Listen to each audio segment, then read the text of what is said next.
She had slept in the barn to survive the night, wrapped in a thin blanket, and dreams that were more hunger than sleep. Dawn found her curled among the scent of hay and horse sweat, a body folded small against cold that had been patient and precise. Her breath came shallow and quick, like a frightened bird's. Her fingers were blue at the knuckles. Dust lay in the jags of the blanket like old secrets. Santiago saw her from the doorway before he could name the shape of it. His boots paused on the threshold of the tack room. The gallery above him still held last night's shadows. The hacienda woke small and slow. The hens argued by the courtyard. A mule stamped and complained somewhere beyond the orchard. He had come out to check the east paddock and found the barn door standing half open, as if someone had forgotten to close the house against the cold. He had not expected anything human there. For a long instant, he only watched. He had learned to let things announce themselves on a land that spoke in weather and hoofbeats. Haste had often been punished with a broken saddle or a dead calf. The woman moved inside the frame of the barn like a thing rescued from a river. Slick with the night, shivering, every line of her smallness an accusation against whatever had left her there. Her hair lay across her face, a dark curtain in the hay. He could see the bare suggestion of a shawl, the threadbare dress that had once been well made but had learned hard work and humiliation.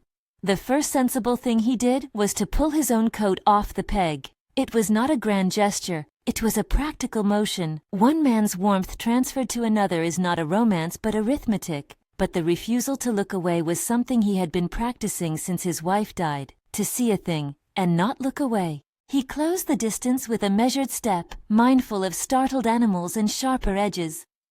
His hands were calloused at the palm, fingers that had mended fences and cajoled colts.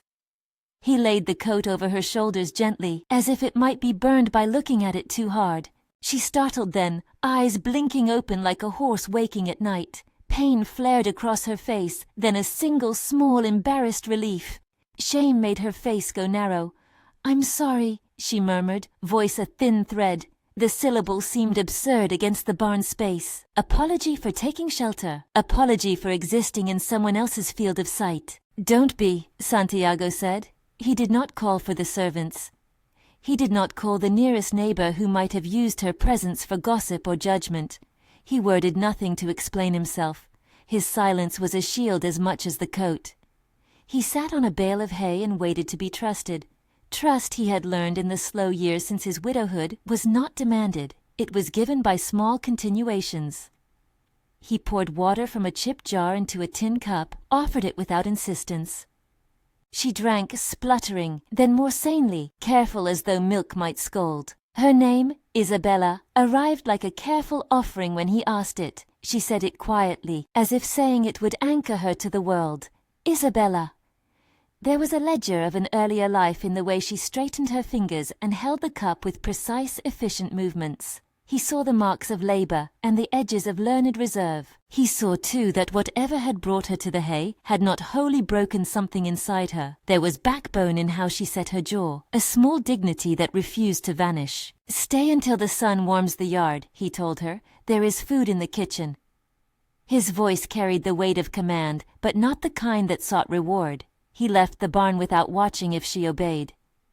Returning to the house, he did what men of habit do. He arranged for a bed by the kitchen to be made in case she could not walk. He had a servant bring hot broth, and he set a light in the passage. He did not think about how the town would frame this in its immediate language of scandal and rumor. He simply acted. She would later tell a neighbor, years after the small first gestures had built into a life, that a man had offered her his old coat and then had sat and not asked about her past. A simpler memory might have been enough. A stranger giving what was needed without a demand for explanation. For Isabella, that kind of reception had been rarer than clean water. The first week after the barn belonged to smallness, practical necessities, tasks that turned a night of desperation into a string of daytime chores. Isabella returned from the town barefoot once, her feet blistered from walking the road that skirted the river. Santiago insisted she wear boots from the stable, and she accepted them with the same quiet reluctance she used for favors. She took up work with a steadiness that quieted suspicion and inflamed gossip. She fed colts, picked burrs from donkey manes, mucked stables with a rhythm that made Santiago watch over his shoulder, as if expecting a trap that never arrived. They established a routine that was more negotiation than intimacy. She rose before dawn to sweep ashes from the hearth. He came out to inspect the pastures and would sometimes linger under the eaves to watch her movements. His gaze was not hunger, but measurement, an assessment of what the land and the person could do together. He made no compliments that could be turned into rumor. He offered instead practical trust, tools, steady wages, a place to keep her few belongings. When she declined his first offer of a room in the main house, he did not protest. He respected the distance she kept, like a tender caregiver recognizes a wound and does not pry. The town, however, noticed.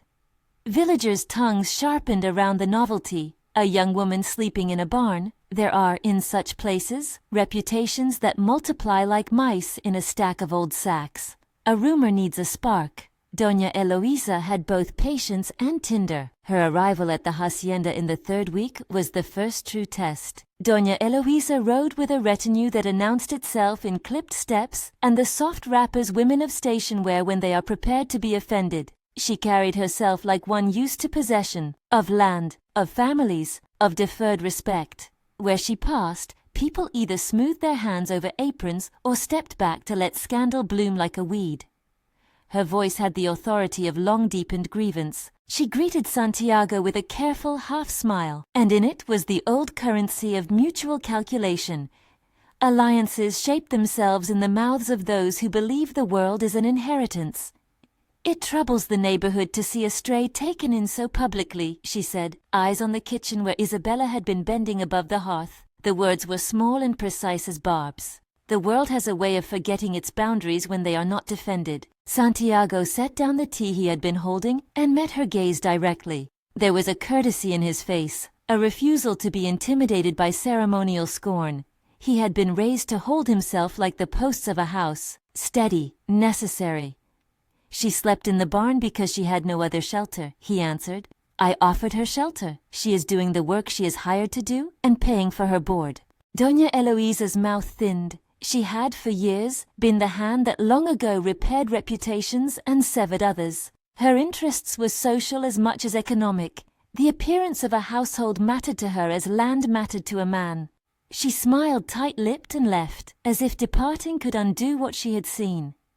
Her leaving, however, was only the beginning.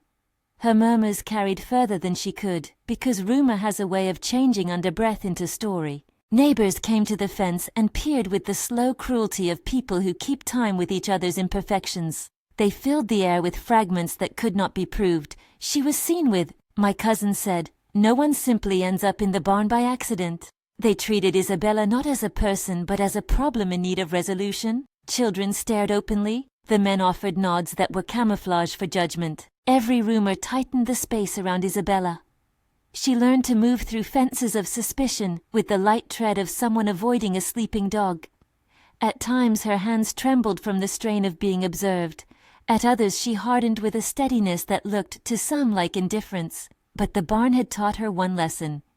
Survival asks that you travel between the world's cruelty and its kindness, like threading a needle across a river. Santiago's choice to keep her on the estate, to give measured protection and not spectacle, forced the town to slowly confront their own petty certainties. She kept to herself in public, but in the fields, under the honest sun, she and Santiago began to share a language made of small things. He watched the way she tied saddle girths, the way she could speak to a frightened mare with the soft command of someone who had been scolded by fate, and learned to answer with patience. She noted how Santiago moved when he thought no one observed, a hand that stayed on the rail longer than necessity required, a head that turned at every distant sound as if he were inventorying the world for risk. They conversed without grand statements. Sometimes a tug of a rope was their sentence, a shared silence their paragraph. It pleased them both more than the nearby gossip. The barn remained a motif. A place that once held disgrace now became a place of work, and the very hay that had sheltered her now knit into the fabric of daily life. Isabella repurposed the old blanket into a patch for her apron, the rag of her shelter stitched into the thing she used to feed a colt. Objects in the hacienda began to repeat like refrains. The blanket, at first a symbol of shame, then of protection, Santiago's hat, always hanging near the door. The creak of the same stair at dusk that had once been the boundary between the house's comfortable interior and the work of the outside.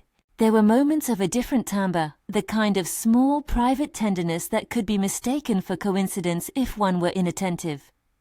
One evening, after a long day of mending fences and pushing sodden hay, Isabella sat on the stoop and soaked her aching feet in a basin of warm water. He brought her a piece of bread and sat a short distance away, not to intrude but to be present.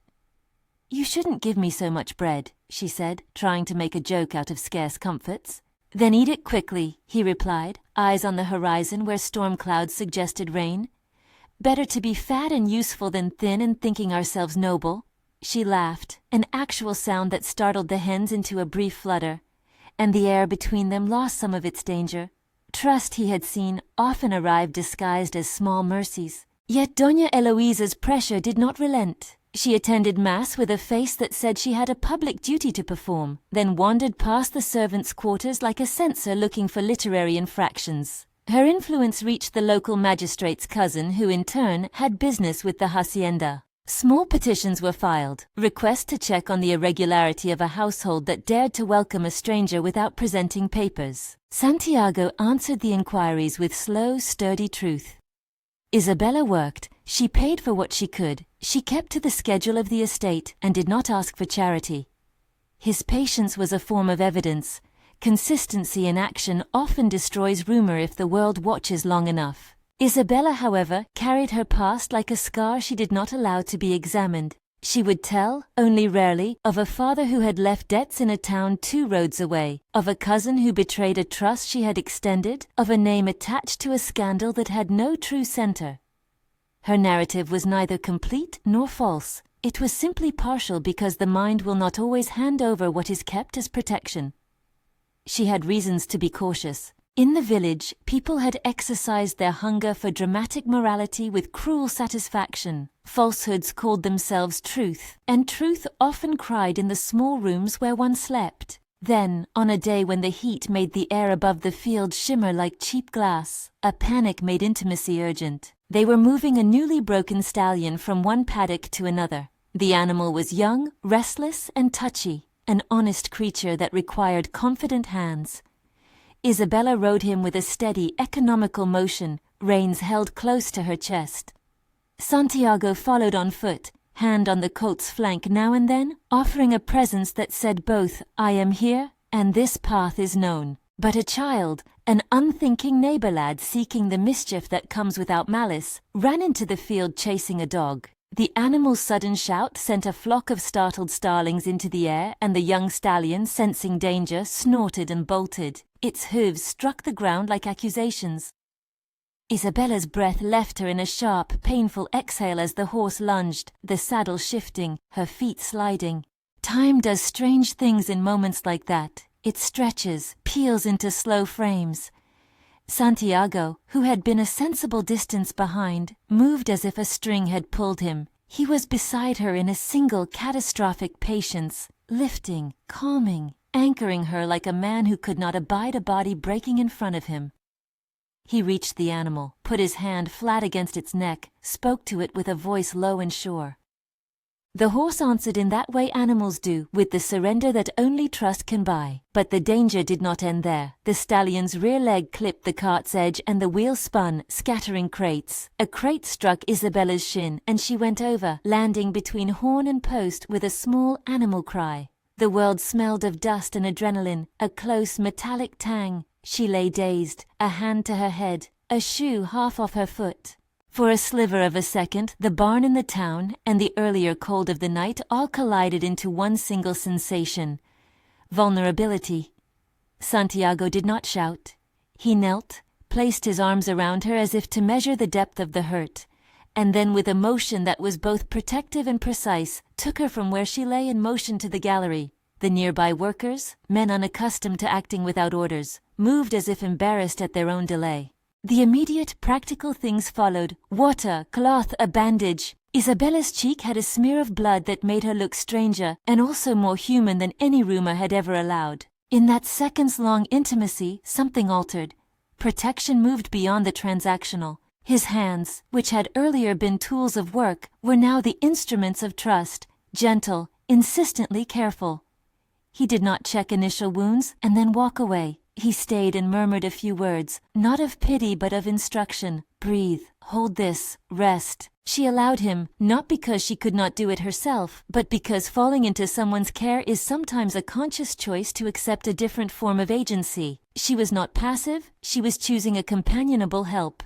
Afterwards, when the courtyard fell into its usual hum, and the immediate crisis had been undone, the neighbor boys were less talkative. Rumor requires the display of power, and here power had been hollowed out by a simple rescue. Doña Eloisa had watched from her carriage with an expression that read like a ledger being balanced. One more event to be recorded and interpreted. Her barbs had been less effective when someone had to show up for a human body in need. That night, as Isabella sat by the kitchen fire wrapping her bruise with a strip of cloth, Santiago lingered at the doorway like a sentinel who had no other duty but to stand witness. There was a comfort in his presence that had nothing to do with the absence of scandal, and everything to do with the quiet insistence of being seen and not judged. She looked at him with a new light in her eyes, an appraisal, not amorous, but the kind you give the person who has just kept you from being injured beyond repair. "I could have done it alone," she said mostly to herself. "No," he replied, "you could have, but you did not." There was no boast in his voice, simply a recognition that some things were better with another pair of hands. She let the silence settle, grateful and not ashamed. The incident changed how the village viewed them, but not evenly. Some softened. Seeing a man of stature act without pretense made reputations reevaluate. Others, those anchored to Doña Eloisa's influence, simply revised the narrative to fit a new twist. She was still trouble. Now she had charms that ensnared proper men. Such is the ingenuity of rumor, adjusting to incorporate facts without losing its moral finger. Santiago, who did not yield easily to sentimentality, felt something in his chest shift. It was not love in the loud theater-burning sense, but a deepening of regard, an interest that carried steadier hours. He began to notice small virtues in Isabella he hadn't seen before. Steadiness under strain, a dry humor that slid out of the corner when pain threatened to harden her, a refusal to plead for pity. These were the qualities he respected more than beauty or charm. He found himself clearing a place at the table for her, inventing work that needed both her practiced hands and her eye for order. He paid her more than her task strictly required, a private acknowledgement that went beyond wage to a simpler currency. The desire to see someone stand with honest footing. At night, he would sometimes go into the attic above the gallery to the boxes where old taxes and deeds were kept, papers that smelled of ink and cedar. He had been restless lately, thinking of the estate's future, which required more than weather and good horses. It required alliances and clarity. An unsettled mind finds refuge in measuring things that are unambiguous, numbers, rights, facts. It was in those boxes, among the brittle ledgers, that he found something that made his hands pause. It was not a letter in the way a love story contains a confession. It was a folded page, tucked behind a deed from years ago, the ink smudged in a way that suggested haste or secrecy. The paper carried a notational signature of a name he recognized, one that could, if read a certain way, shift culpability. It was the kind of thing men with old grievances kept. Proofs arranged so that, when called upon, truths could be produced like cattle at market. He turned it over between his fingers and felt the small, cold thrill of discovery. It did not yet explain everything. It did not yet tear open the knot of rumor and lay the truth bleeding in the sun. But it suggested that the town's narrative was not the only narrative, and that not all slanders had arisen spontaneously. He did not read it all at once. He folded the paper back, thinking like a man who values process. The future requires careful putting together of pieces. To rush is to risk misreading and to create a spectacle that benefits predators. He placed the sheet into his coat and went downstairs as if he had only been up to count pipes. Isabella noticed his quiet mood that evening and asked nothing. She had learned to let him carry his private thinning of air. Yet her own past had a way of prodding her dreams. Images of doors slammed, a frame of accusation, words made to stick like burrs. She had taught herself to keep a ledger of small acts that proved she existed on her own merit. A day's work, a meal prepared without complaint, a kindness given without expectation. These were her counters against the economy of rumor. Still, seeing Santiago with a folded paper in his palm left her with a small, difficult hope, a hope that was wary of being cruel to itself. The next morning, the town woke to wind and an odd promise of rain. Doña Eloisa walked the market with a purpose. Her carriage had a look of someone prepared to press a point. She spoke to neighbors in low tones while her eyes searched the hacienda's horizon. She did not yet know about the paper in Santiago's coat, but rumor sometimes senses new things the way a hound scents a fox. For Isabella, the days layered: work, small kindnesses, the shadow of gossip. For Santiago, the house of his days had developed a new room, the space where a man keeps secrets that might restore a person's name. He had the paper, true, but he also had to reconcile the consequences. Bringing it to light would be a public act with ripples. It would demand that Isabella stand and answer a town that had already stacked its opinion as if death were merely a pattern of misprint. He wanted the world to be fair, but he also wanted it to be careful with fragile things. That afternoon he climbed to the attic again, belt loose from a workday, and opened the ledger more fully. The letters were folded like trapped things, and when he peeled the corner free, he glimpsed a signature that matched Doña Eloisa's family hand in an old deed. The ink named dates and transactions that read like small betrayals. The withdrawal of favor, the silent redirection of blame. There was a notation, an accounting of debts paid with social credit, of reputations traded like coin. It was enough to suggest a motive and to make the rumor's seam begin to unpick. He sat back on the floorboards and rested his forehead against his palm. Finding a peace is less decisive than one thinks. Its consequences must be borne. The thing could not be waved like a flag. It required method and care, a retrieval of fact, corroboration. The town could be cruel, and an accusation unproven might only make things worse. He thought of Isabella, of the small dignity she scraped from each day. He thought, too, of Doña Eloisa moving through the market with the ease of someone who believes power is a right and not an obligation. He made a quiet plan. He would gather the papers that belonged together. He would check dates, trace names, look for patterns, for small redundancies that would turn a single folded note into a trail. He would do it without fanfare because vindication by noise is a poor remedy for a person's quiet ruin. He would also involve Isabella in this process when the time was right. She would not, he promised himself, be the subject of spectacle. By late afternoon, the horse incident became a story for some and a lullaby for others. Men at the tavern spoke of Santiago's temperate manner as proof of good breeding. Women at the market suggested that Isabella was now a permanent fixture to be either loved or scorned. The hacienda, which had once been only a house, had gathered in it a quieter revolution. The idea that a person who had been down could stand up without bowing to the town's appetite for drama. When Santiago found Isabella in the barn that evening, tying the same blanket that had first sheltered her to a bundle of feed, the sight struck him. She was both the creature of the barn and someone who chose to remain, stitching meaning where chance had dropped her. The blanket, worn, mended and stitched into usefulness, had become a kind of map of her persistence.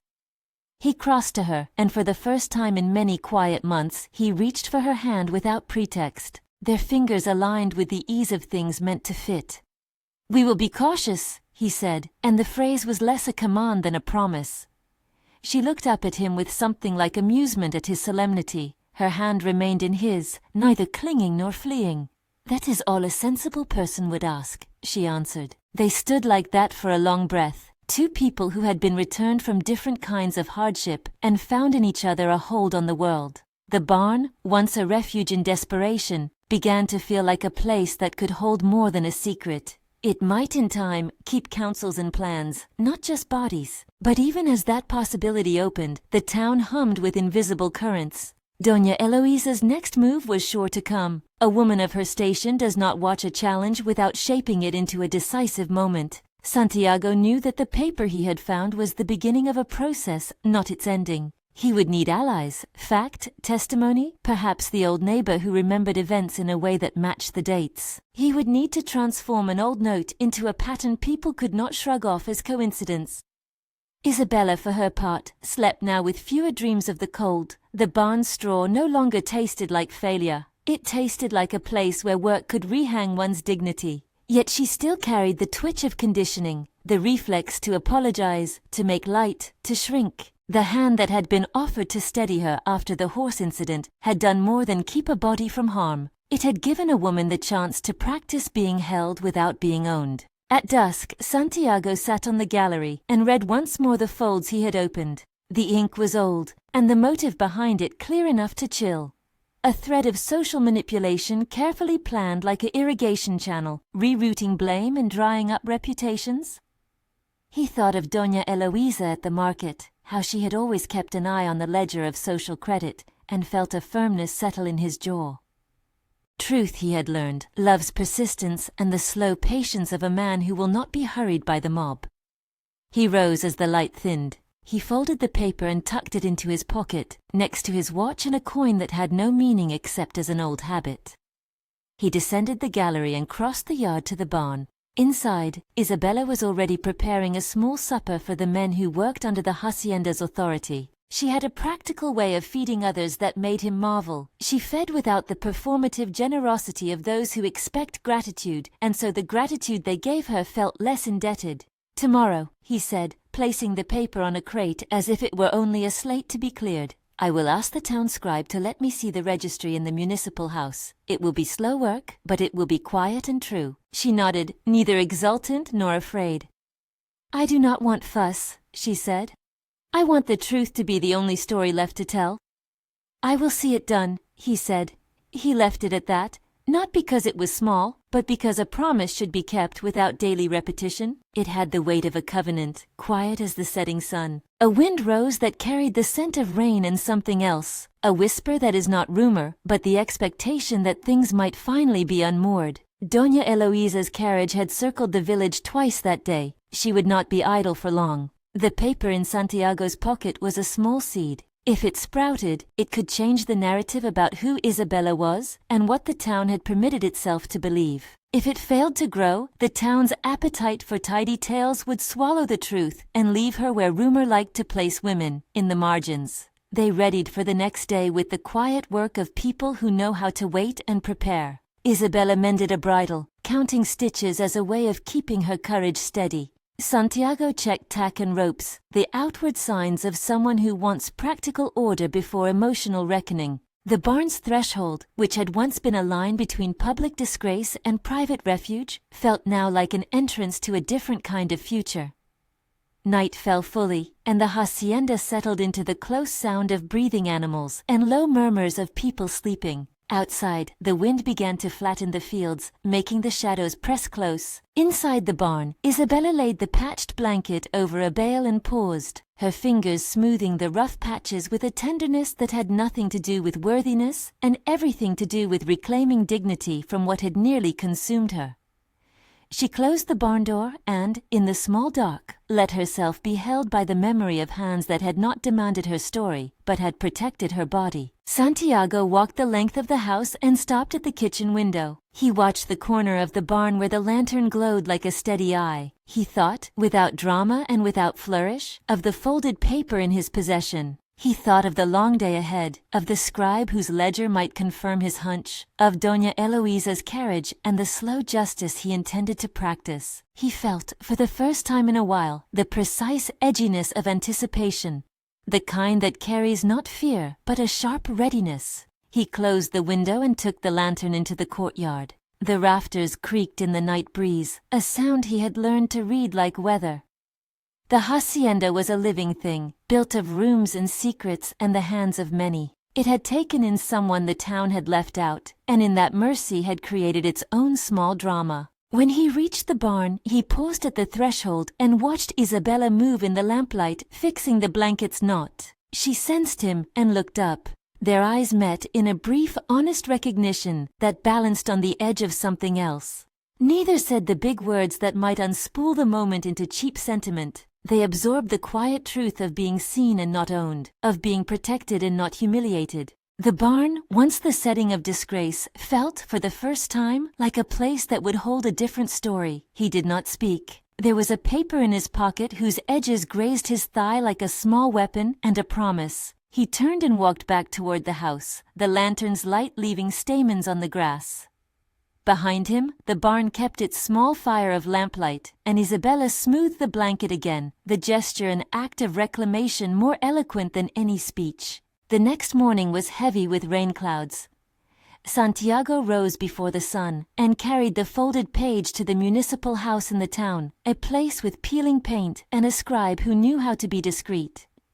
He moved in the wet air with the slow intent of someone about to rearrange a narrative, the village's gossip lines running beneath him like secret streams. He trusted the paper as one trusts a lantern in a storm. It would not by itself make the weather change, but it might show the path through the dark. Inside the scribe's office, the ink smelled of old accounts and tobacco.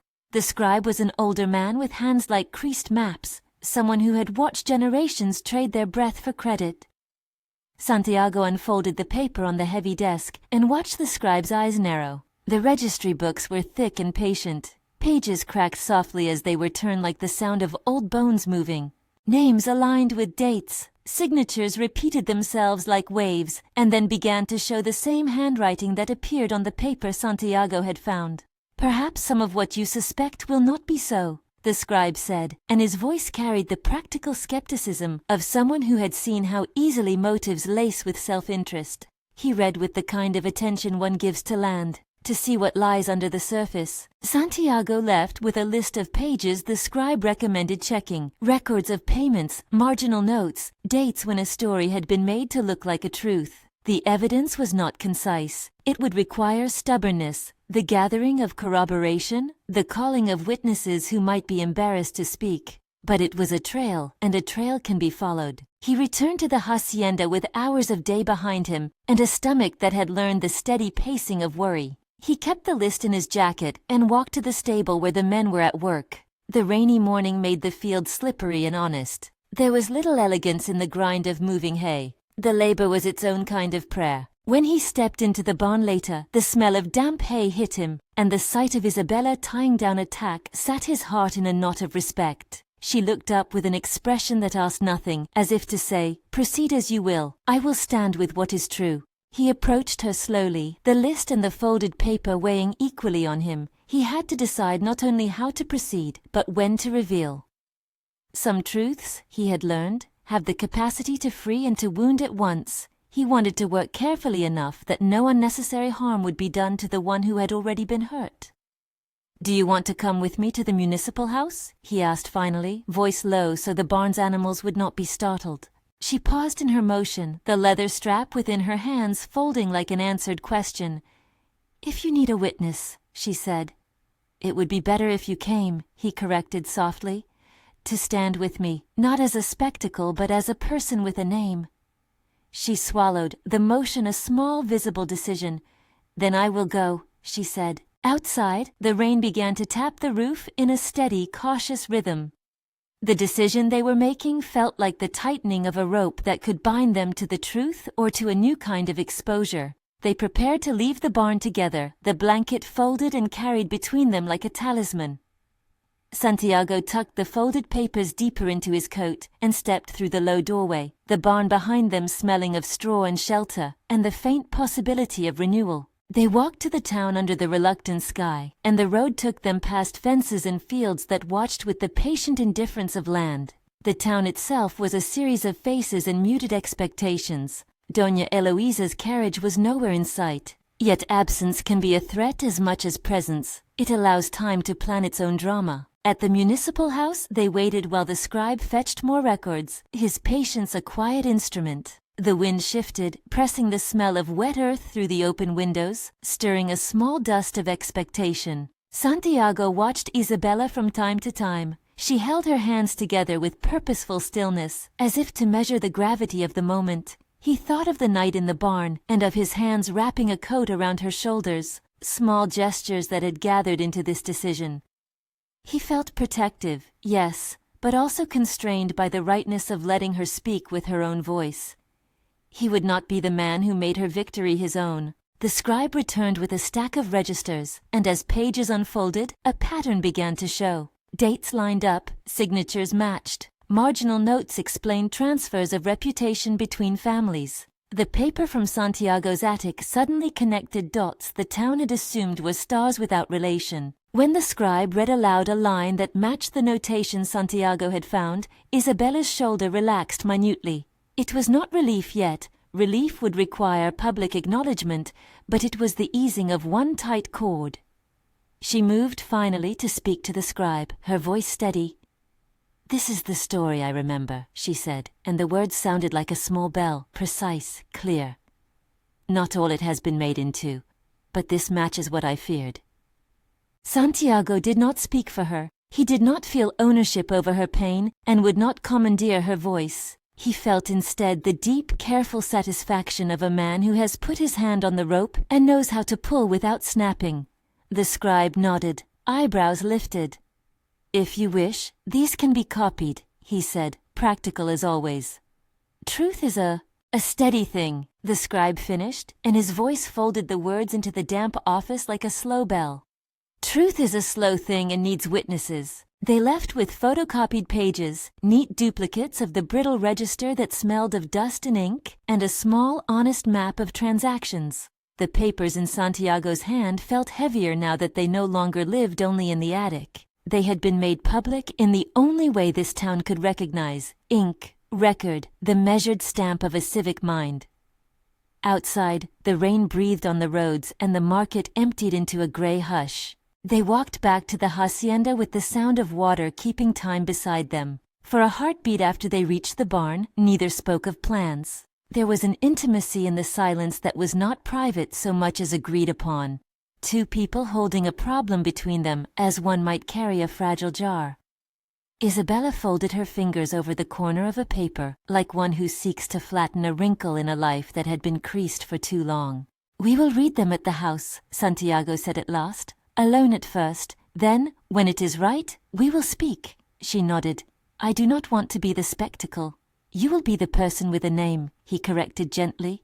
"That is different." They read that night by the kitchen hearth, the lamp casting a pool of light that turned ink blacker and faces softer. The papers told a patient story, arrangements made with the subtle cruelty of economy, favors recorded and withdrawn, a ledger that mapped social credit as precisely as any man tracks cattle. There were notes in the margins, an appointment here, an instruction there, that suggested Doña Eloisa had not simply been offended by a woman in a barn. She had, in effect, redirected a stain that threatened someone under her protection by placing it on another's back. Isabella listened as Santiago read aloud, but she also read with her own memory, matching dates to snatches of conversation she had once overheard, faces that had waited politely in doorways. Her comprehension did not come in a single righteous rush. It arrived like a possible dawn, the slow arrangement of shape and light. Each confirmation tightened a thread of life she had been too cautious to let loosen. "Will you be able to prove it in public?" she asked when the last page lay flat between them.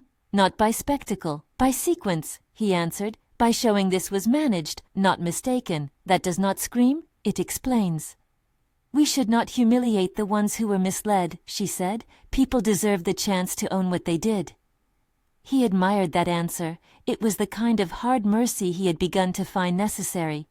"We will do it the right way," he said. "No pageantry, just truth." They planned to call a small gathering in the hacienda yard. Neighbors who had standing in the town, a few of the older men who remembered the accounting of seasons, the scribe who had copied the pages, and Doña Eloisa. Because if you wished to clear a name, you could not do so without the very people who had participated in its undoing. It was a quiet design. The yard could hold such a quiet design, with its stone troughs and the almond tree that kept watch like an old sentinel. When they sent the invitations, hand-delivered notes written by Santiago with careful, even strokes, some accepted quickly, others delayed. The town was nervous in the way of people who thought their certainties might shift.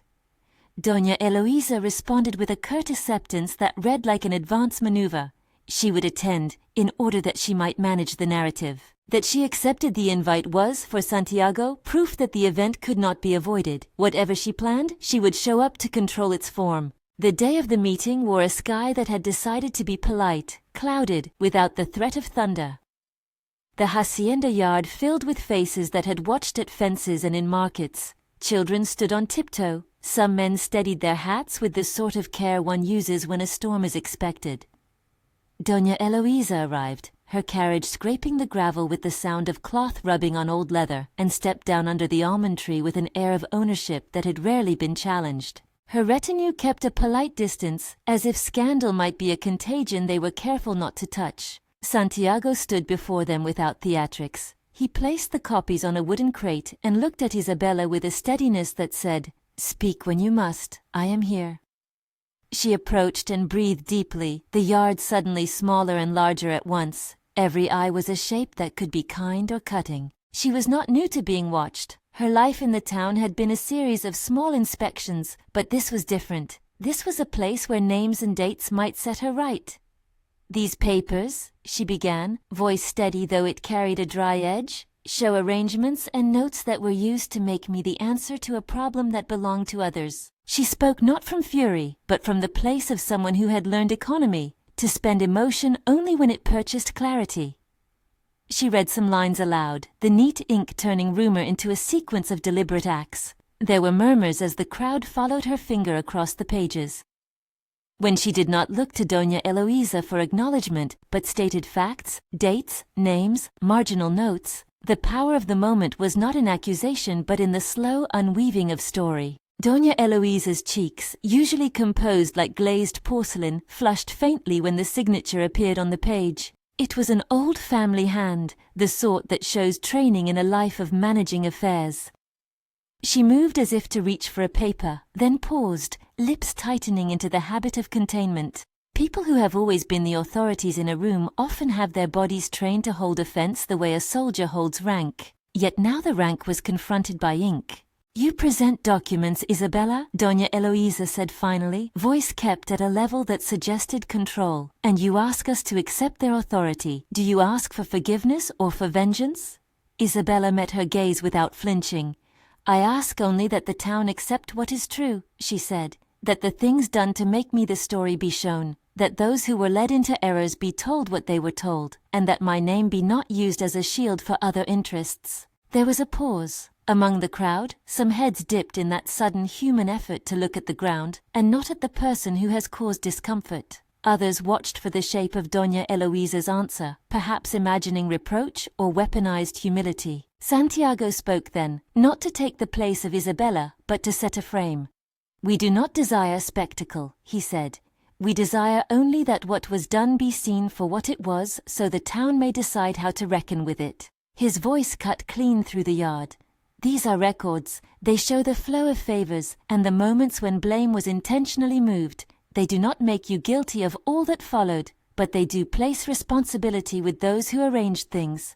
Doña Eloisa's face quivered, small and human lines appeared, an old woman's posture of someone who had built her life on tending sequences of social order. It is dangerous to make an antagonist a cartoon of malice. She had indeed had reasons for what she did. Fear for her family's status, the threat of a scandal that could cost alliances, the simple habit of believing that social reputation can be managed like land. For all her hardness, there were fears embedded in her actions. "I have always acted for the family's good," she said at last, words that were defense but also an admission of motive. "What I do is to preserve the household." "At what cost?" Isabella asked, voice steady, not a cry, but a point made with a delicate rod. "When a woman is pushed out into a night and shamed, is that preservation?" The yard listened as if learning how to hold an argument where dignity remained intact. A few of Doña Eloisa's allies shifted uncomfortably. There was the sound of a cloth being smoothed on a lap.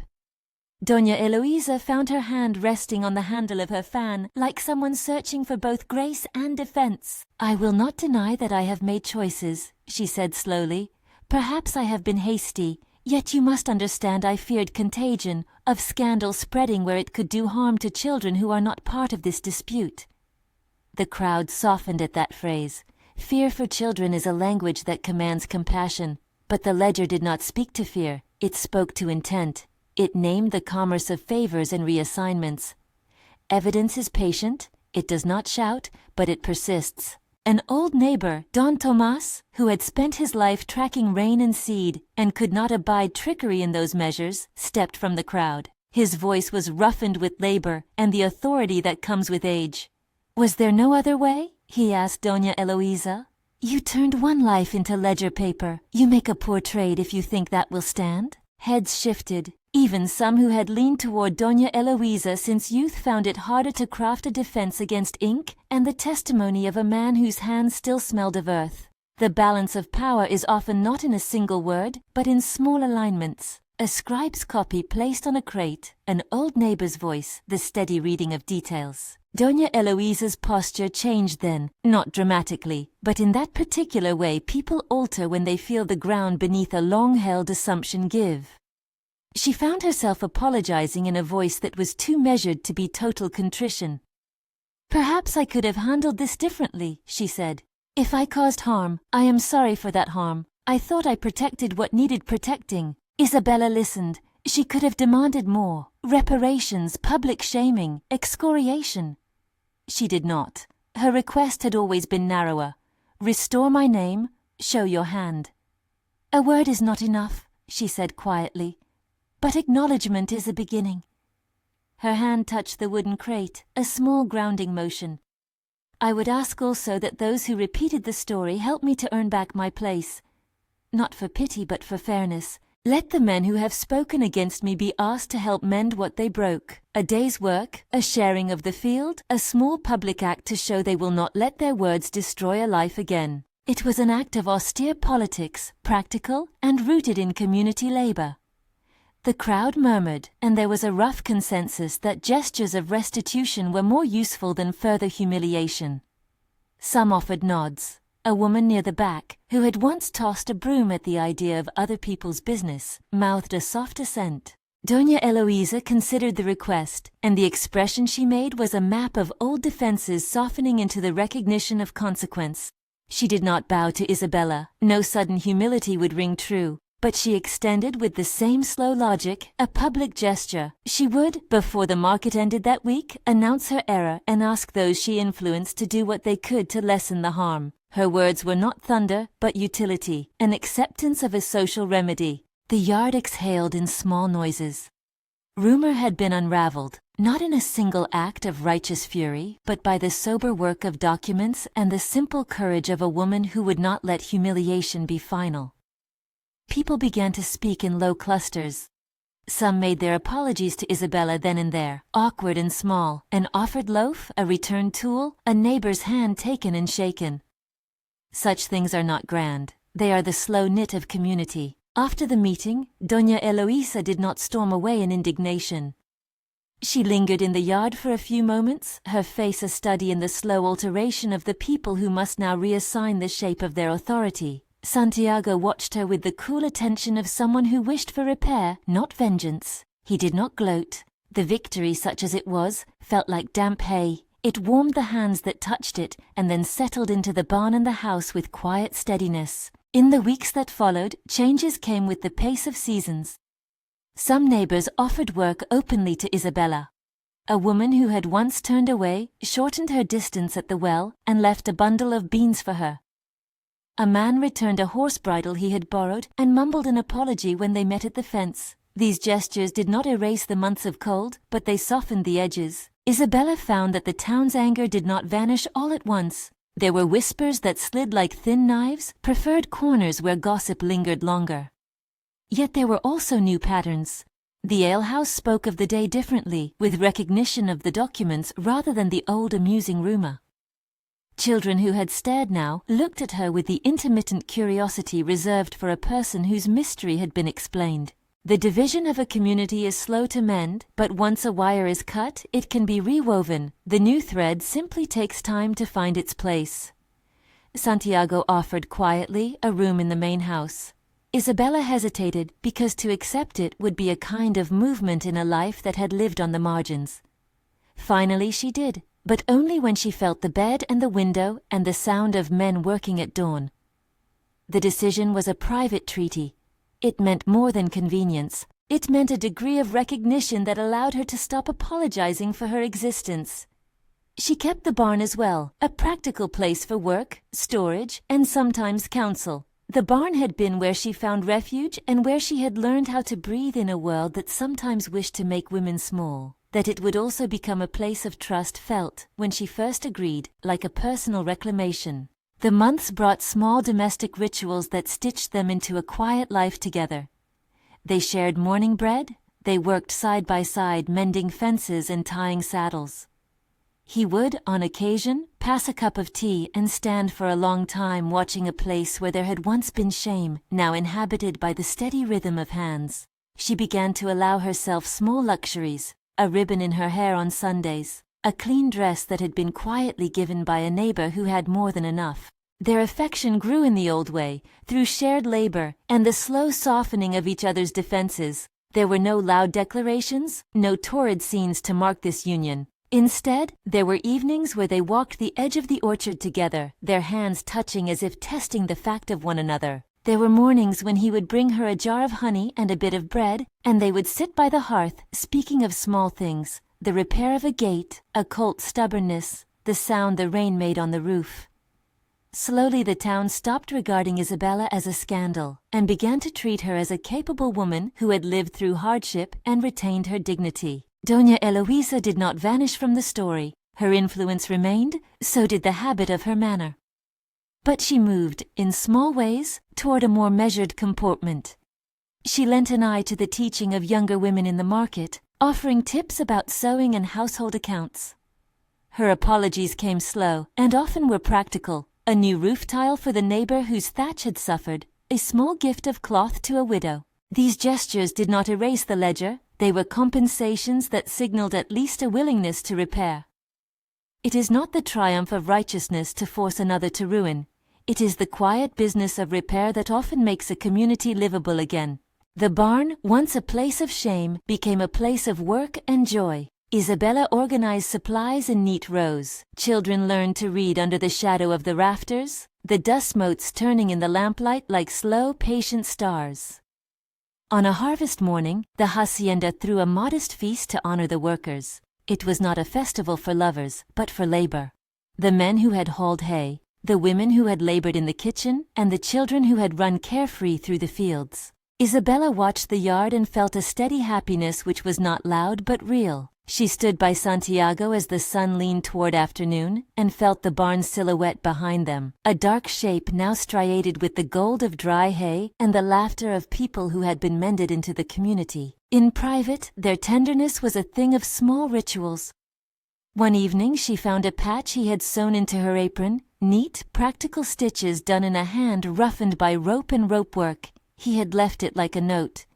She touched the seam and laughed softly, moved not by the act itself but by what it meant, being made part of the household in ways that did not speak of ownership but of partnership. On another afternoon, he gave her a narrow leather strap that had belonged to his wife once, a small practical thing, perhaps a buckle, but in the way husbands pass things to wives, it was a transfer of a life. He watched her take it, and when she did, there was an acknowledgement in his face that life could be rebuilt without erasure. They did not need to recite vows. Their days were vows. Time taught them the necessary patience of shared life.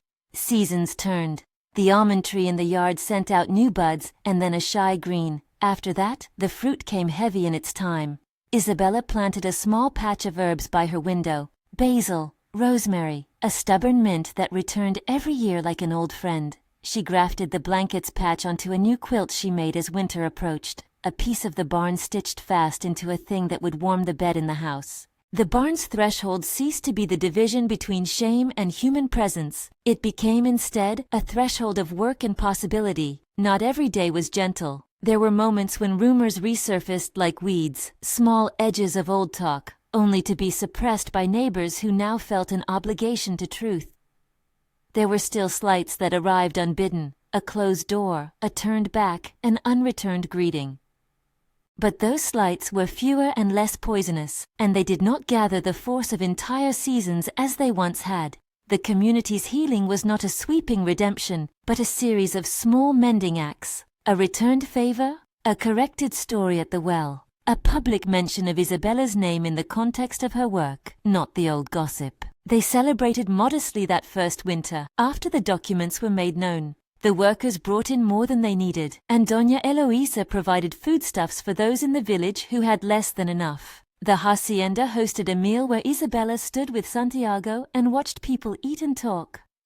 Children ran through the yard, sawing the air with their laughter. The barn held straw and sacks and the sound of voices, and in the corner someone had hung a crude lantern that made the dust look like gold in the light. On the last night of the festival, as they closed the barn door, Isabella paused and ran her hands along its worn frame. The wood was scarred in places, nicked by years of use and weather. She had once curled among the hay here to survive a single night. Now she leaned against the same frame and considered how life had folded. The blanket that had first sheltered her lay quilted into the new blanket draped over a bale. She smoothed it with a tenderness that was less about sentiment and more about the economy of memory. You keep what saved you, and you turn it into something that saves others. Santiago stood beside her, his shadow long in the lamplight. Words were unnecessary. They had learned to speak in other languages. He took her hand and did not need to ask if she wanted to stay. Her answer was in the way her fingers fit into his. They walked out into the courtyard together, the barn behind them in a silhouette that had been transformed by use and care. The townspeople began, slowly, to tell the story differently. Where once there had been a single narrative of scandal, now the telling included the ledger and the quiet courage of a woman who did not let shame be permanent. Children heard the story as a lesson about fairness. Elders spoke of the slow nature of truth. Doña Eloisa's name was not erased from the narrative. She remained a person who had acted from fear. That complexity made the story truer. Years later, an unmarried woman who had once mocked Isabella at the market would, when her own son needed work, go to the hacienda and ask for Isabella's help. It is in the small exchanges that the measure of repair is often found. Isabella, now more fluent in the ways of the town and its kindnesses, agreed. She taught patience and the skill of mending with a hand that had learned both stitches and endurance. Her life had not become a tidy romance. It had become a practical shared life that held tenderness as a steady function, not as a climax.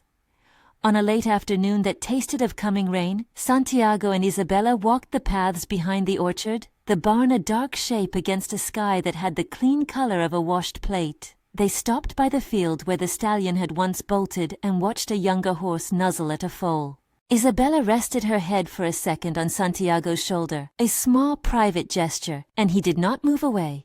"This place has held too many things," she said softly, voice warmed by the day's labor. "It has held more than that," he replied. "It has held the truth and the work of people." They stood in silence, not the idle kind, but the comfortable stillness of people who have learned the rhythms of each other's breath. The barn behind them had been their first refuge and their slow reclamation. It had been where night nearly ended a life and where daytime gave it back. As dusk spread and the light thinned into a wash of silver and blue, they walked back toward the house, hands inlaid in the familiar ease of those who have chosen to keep one another. The barn's doorway caught the last of the light and turned it into a thin ribbon across the hay. The blanket, first a shield against the cold, hung now on a peg in the tack room, its worn patches a testament and a promise. Where once it was a sign of survival, it had become part of the life they shared. A quiet emblem of the work that mends people. If you have been moved by Isabella's quiet courage, share the moment that touched you most and subscribe for stories of slow redemption and the small justice that changes lives. They crossed the yard, the sound of their boots dull on the packed earth. Behind them, the barn stood like a place that had learned to do better, to keep, to store, to shelter, and to witness. In that shape, it was more than wood and nail. It was a geography of mercy. At the kitchen window, where a lantern threw a small, steady glow, Isabella set the kettle to boil. Outside, a child shouted in the distance, and somewhere a dog barked. They sat at the table with simple plates and bread, and conversation drifted to a new foal in the paddock, to a need for more fence posts, to who would mind the market the next day. The talk was ordinary and splendid. It bore no fanfare. It was life. As night folded the hacienda into quiet, they stepped outside and walked to the edge of the yard. The almond tree rustled like an old friend clearing its throat. Isabella looked at the barn one last time, its silhouette a softened shape now that the work of proving truth had been done and the slow repairing had begun. "We were careful," Santiago said, almost to himself. "We were," she agreed. "We held what had to be held and let the rest be set right." They stood hand in hand, two people shaped by survival and by the steady refusal of others to look away. The town was not fully healed. Its edges would remain the evidence of the pains they had endured. But at the center of the yard, in the lamplight and the last of the day, something simple and dear had been secured. A name restored, a dignity kept, and the possibility of a life shared without shame. The barn, which once had been the place where she slept alone and near death, had become a witness to a life reclaimed. Its threshold no longer separated shame from shelter, but marked the line between what had been and what could be. Isabella and Santiago walked home together beneath the evening sky, the last light catching the dust in a way that made it look like currency, small glittering pieces of a life they were learning to spend on goodness. They closed the door behind them, and the house took them in like a careful thing. Outside, the fields waited for another day. Inside, a kettle sang, and two hands found each other in the warmth. The secret, the papers, the signatures, the ledger, had been the hinge on which the whole story turned. It had been evidence, not vengeance, a small, undeniable fact that unstitched rumor and let a woman stand. When the night settled and the animals slept, the hacienda breathed and the barn kept its silence. The woman who had once curled in hay to survive had rebuilt a life. The man who had given his coat and his steadiness had learned to keep a heart that held without claiming. The town at last had a different story to tell. And in the ledger of living, that is sometimes all one could ask for. Truth acknowledged, dignity restored, and the slow domestic work of love.